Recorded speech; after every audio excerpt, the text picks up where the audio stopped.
Coming வீடியோக்குரிய ஒரு சூப்பரான promo release பண்ணியிருக்காங்க. வீடியோக்குள்ளே போகிறதுக்கு முன்னாடி நம்ம சேனலில் லைக் அண்ட் சப்ஸ்கிரைப் பண்ணி சப்போர்ட் பண்ணுங்கள்.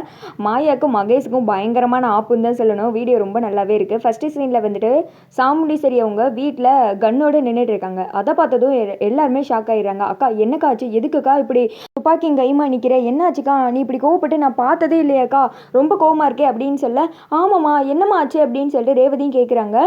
கார்த்துக்கு என்ன நடக்குன்னே புரியல. கார்த்தே அதே இடத்துல தான் நின்று பார்த்துட்டு இருக்கேன். எல்லாம் அந்த 2 பேர் மேலே தான் கொலை வெறியில் இருக்கேன், இப்போ இந்த துப்பாக்கியால் உங்களை சுட்டு தள்ளாமல் விட மாட்டேன் அப்படின்னு சொல்ல, இவங்களுக்கு எதுவும் புரியாமல் யார் அது, அந்த 2 பேர் யார் அப்படின்னு கேட்க, எல்லாம் அந்த மகேஷ் மாயா தான் அப்படின்னு சொல்ல ரேவதி வந்துட்டு ஷாக் ஆகிடுறாங்க. ஆமா என்னம்மா சொல்கிறீங்க அப்படின்னு கேட்க, ஆமாம் அவங்க 2 பேர்த்துக்குள்ளே இருக்கிற உறவு முறையே ரொம்ப தப்பாக இருக்குது, அவங்க 2 பேரும் ரொம்ப மோசமான ஆளுங்க, அதில் மட்டும் இல்லாமல் அந்த மாயா அடிக்கடி கர்ப்பமாயிருக்கா, அவள் கலைச்ச ஹாஸ்பிட்டல் வேறு எது கிடையாது, என் ஃப்ரெண்டு மல்லிகா இருக்கால்ல அவளோட ஹாஸ்பிட்டல் தான், என் ஃப்ரெண்டு மல்லிகா என்கிட்ட எல்லா உண்மையும் சொல்லிட்டாச்சு, அவங்கள போய் வீட்டுக்குள்ளே சேர்த்தம் பாரு, அதை நினைக்கும் போது எனக்கு ஆத்திரமாக வருது, எவ்வளோ தைரியம் தான் என்ன ஏமாத்தலான்னு பார்த்துருப்பாங்க, அதுவும் என் பொண்ணோட வாழ்க்கையில் விளாட்லான்னு சொல்லி பார்த்தாங்கல்ல, அவங்கள நான் உசுரோட விட மாட்டேன் அப்படின்னு சொல்ல, அக்கா நீ பாட்டுக்கு எதுவும் முடிவெடுத்து வச்சிடாதக்கா, இது உண்மையா இல்லைன்னு சொல்லிட்டு தெரியணும்ல அப்படின்னு சொல்ல, எல்லாம் உண்மைதான், என் ஃப்ரெண்டு என்ன என்கிட்ட பொய்யா சொல்லிக்கிட்டு இருப்பா, அன்றைக்கி என்னமோ ஊர் உலகமே எங்களை பற்றி தப்பாக பேசுது, நாங்கள் அப்படி கிடையாது, என் பையன் மாதிரி அப்படி இப்படின்னு சொல்லிட்டு என்னெல்லாம் பேசினா, ஆனால் அவங்க 2 பேத்துக்குள்ளே இருக்கிற உறவே அப்படித்தான், அதை சொன்னதுக்கு நம்மளை எப்படியெல்லாம் நடித்து ஏமாத்தினாச்சு,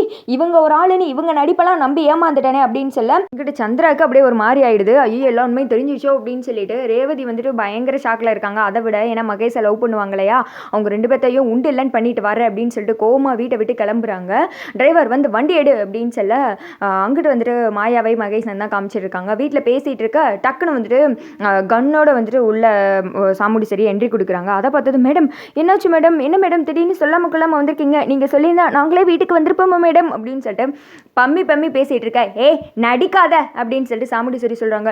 என்ன மேடம் இப்படிலாம் பேசுகிறீங்க, நீங்கள் எவ்வளோ பெரிய ஆள், உங்கள் முன்னாடி நாங்களாம் நடிப்போமா மேடம், என்ன மேடம் எங்ககிட்ட இப்படிலாம் கோப்பிட்டு பேசுகிறீங்களே, நாங்கள் ஏதாவது தப்பு பண்ணிட்டோமா மேடம் அப்படின்னு சொல்ல, இங்கே பாரு இன்னும் உன் நடிப்பை நீ நிறுத்தலையில், உங்கள் 2 பேரை பற்றின உண்மை எனக்கு தெரிஞ்சிருச்சு, தெரிஞ்சு எப்படியெல்லாம் என்னை நடித்து நம்ப வச்சு ஏமாத்திருக்க, உங்கள் 2 பேரையும் நான் உசுரோட விட மாட்டேன், டாக்டர் மல்லிகா இருக்காங்கல்ல எல்லா உண்மையும் என்கிட்ட சொல்லிட்டா, அவள் என்னோட ஃப்ரெண்டு தான், அதுக்காண்டி தான் அவங்கள வர விடாமல் நீங்கள் தடுத்தீங்கன்னா, அன்றைக்கி ஹாஸ்பிட்டலில் பார்க்கும்போது கூட எதுவுமே தெரியாத மாதிரி எப்படி நின்னீங்க 2 பேரும், அதனால தான் ஹாஸ்பிட்டல் கூப்பிட்டப்போ கூட அப்படியே தயங்கி இருந்திருக்கீங்க. சி நீங்கள் 2 பேரும் இப்படி ஒரு மோசமான ஜென்மங்களா, நான் எதை வேணால் வந்துட்டு ஒத்துக்குருவேன், ஆனால் கூடயே இருந்து நம்ப வச்சு நம்பிக்கை துரோகம் பண்ணுறீங்க பார்த்தீங்களா, அதை மட்டும் ஏற்றுக்க மாட்டேன், போயும் சி பணத்துக்காக என் பொண்ணோட வாழ்க்கையை விளையாட பற்றியில்லை நீ, இப்போ நீங்கள் உசுரோடு இருந்தால் தானே அந்த பணத்தை வச்சு அனுபவிக்கணும்னு நினைப்பீங்க, இப்போயே உங்களை நான் சுட்டு தள்ளுறேன்னா இல்லையான்னு பாரு அப்படின்னு சொல்ல, மாயாவுக்கு அப்படியே பக்குன்னு ஆயிடுது. மகேஷ் அப்படியே திருன்னு முடிச்சுட்டு நின்றுட்டு இருக்கு.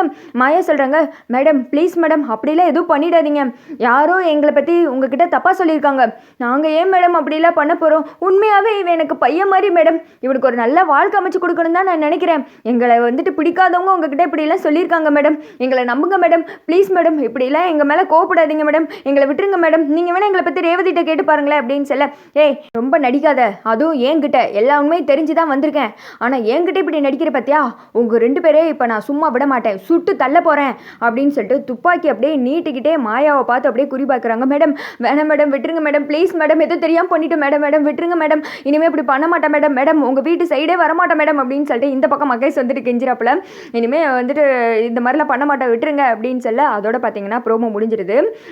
எனக்கு தெரிஞ்சு இது வந்துட்டு கண்டிப்பாக கனவாக தான் இருக்குன்ற மாதிரி வந்துட்டு நினைக்கிறேன். ஏன்னா எடுத்ததும் இந்த மாதிரி மாயா மகேஷை பற்றின உண்மையை வந்துட்டு தெரிகிற மாதிரி கொண்டு வர மாட்டாங்க. ஒருவேளை மாயா இல்லைனா மகேஷ் 2 பேத்துக்கே யாருக்காவது ஒரு ஆளுக்கு கனவு வர்ற மாதிரி கூட வந்துட்டு காமிக்கலாம். பார்க்கலாம் என்ன நடக்குதுன்னு. இதை பற்றி நீங்கள் என்ன நினைக்கிறீங்க?